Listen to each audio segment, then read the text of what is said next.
Okay, so not that many differences between this final iteration of my Super Mario World level and the gray box, at least that you can see.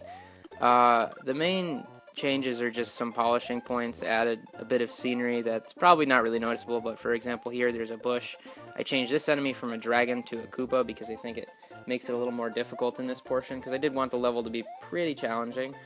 I'm still keeping the same layout of blocks. I want the player to start on the ground level and then constantly be moving upward. Here in this cloud portion, I've added a hidden question mark box that has a 1-up in it, because someone pointed out that it looked like there should be something in that little crevice. In this part, I dropped out the floor, so it's not there for testing purposes. So as you can see, I'm being a little careful, because if you fall from here, you will lose a life. I added this difficult feather to get, because I don't really want players to get it easily. This portion's pretty much the same, the checkpoints here, and it actually works now. Again, there's no ground here, so if I were to fall down, I'd lose a life.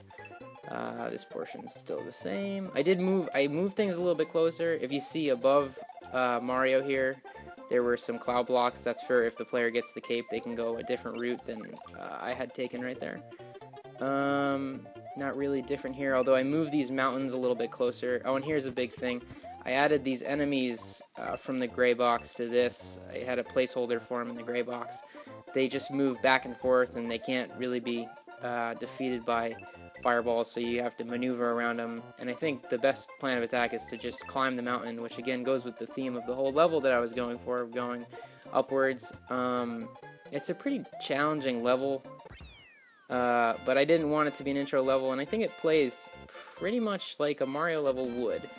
Again, the inspiration was a transition level from the ground into the sky, and I think it's very pleased with how it turned out. So